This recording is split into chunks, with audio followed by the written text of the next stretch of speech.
आज छोटा सा प्रयास की एक और कड़ी की ओर चलते हैं हम लोग। पिछले बार हम लोग मुगल साम्राज्य के संस्थापक बाबर के बारे में जाने थे। आज उससे और थोड़ा आगे बढ़ते हैं। आज हम लोग हुमायूं के बारे में जानते हैं, जो बाबर का उत्तराधिकारी था। चलिए हुमायूं के बारे में क्या क्या देखते हैं। सबसे पहले हुमायूं का नाम जानते हैं। पूरा नाम है नसीरुद्दीन मोहम्मद हुमायूं। इनका जन्म 6 मार्च 1508 ईस्वी को हुआ था, काबुल के किला में। और चलिए जन्म के साथ इनकी मृत्यु को भी बता देते हैं। 27 जनवरी 1556 को। इनके पिता तो जैसा आप जान चुके हैं कि ये बाबर के पुत्र थे। तो बाबर का नाम नसीरुद्दीन मोहम्मद बाबर था, जहीरुद्दीन मोहम्मद बाबर था। बाबर का नाम जहीरुद्दीन मोहम्मद बाबर था। माता माहिम बेगम थी। जब बाबर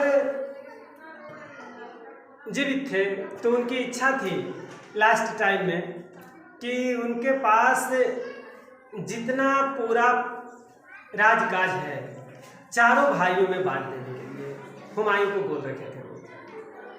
तो हुमायूं ने बाबर के मरने के बाद किन्हीं भाइयों से वैसा धोखा नहीं किया और इन्होंने चारों भाइयों को अलग अलग प्रदेश बांट करके, चारों में एक अपने थे, 3 और भाई, चारों को अलग अलग प्रदेश बांट करके वहाँ का शासक बनाया इन्होंने। चलिए इनके भाइयों के बारे में जानते हैं। एक तो वो स्वयं थे हुमायूं, दूसरा कामरान को काबुल और कांधार का शासक बनाया।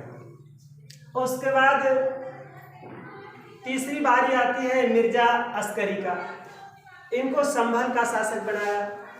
उसके बाद मिर्जा हिंदाल जो अलवर का शासक बनाया और इनको अलवर का शासक बनाया। इनका जीवन बड़ा संघर्षपूर्ण रहा।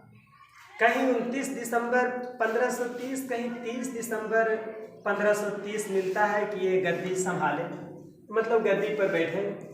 उसके बाद 9वें वर्ष में यानी 1539 में 15 जून 1539 में चौसा का युद्ध इनको शेर शाह के साथ लड़ना पड़ा। बिलग्राम का युद्ध भी शेर शाह के साथ इनको लड़ना पड़ा। बिलग्राम के युद्ध के बाद इनकी स्थिति थोड़ी दयनीय हो गई, इनकी स्थिति थोड़ी खराब हो गई। खराब क्या हो गई कि शेर शाह इनको हरा दिया और सत्ता पर कब्जा कर लिया। तो इनको निर्वासित होकर के इधर उधर भटकना पड़ा 15 वर्षों तक। जानते हैं, वही भटकते भटकते एक बार वो सिंध गए और वहाँ हिंदाल के जो गुरु थे ना, अली असगर जामी नाम था। इनकी पुत्री थी हमीदा बानो बेगम। तो हमीदा बानो बेगम के साथ इनकी विवाह हुई 1541 ईस्वी की बात है।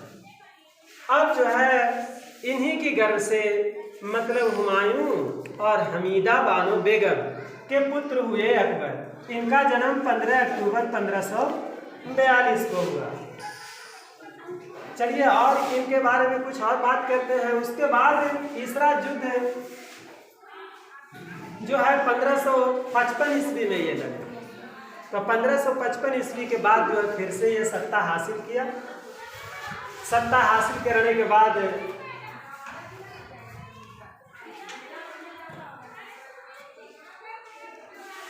जब सत्ता हासिल किए उसके बाद शासन की बागडोर संभाली और इनकी मृत्यु हो गई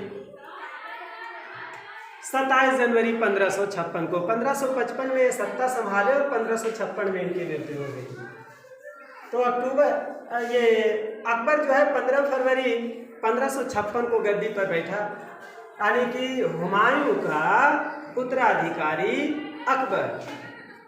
अब अकबर के बारे में विशेष हम लोग अगली बार बात करेंगे।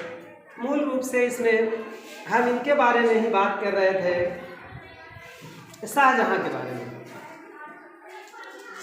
हुमायूं के बारे में।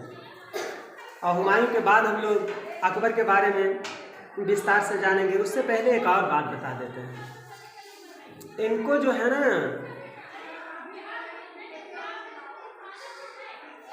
मृत्यु हुई पुस्तकालय की सीढ़ियों पर से गिरने के कारण। एक शेर मंडल पुस्तकालय था, पुस्तकालय की सीढ़ी पर से गिर गए थे, इसी कारण इनकी मृत्यु हो गई थी जनवरी 1576 में। ठीक है, तो फिर इस कड़ी को और आगे अब अकबर के रूप में अगली बार हम लोग बढ़ाएंगे। ध्यान रखिए, इसको देखते चलिए, छोटे छोटे कड़ियों को मिला करके हम एक बड़ी कड़ी का निर्माण करेंगे, है ना, ताकि हम लोगों का कुछ जो जीके संबंधी, जनरल नॉलेज संबंधी, इतिहास में जो प्रॉब्लम है उसको हल कर सकें और अगली कड़ी में हम लोग देखें। ठीक है।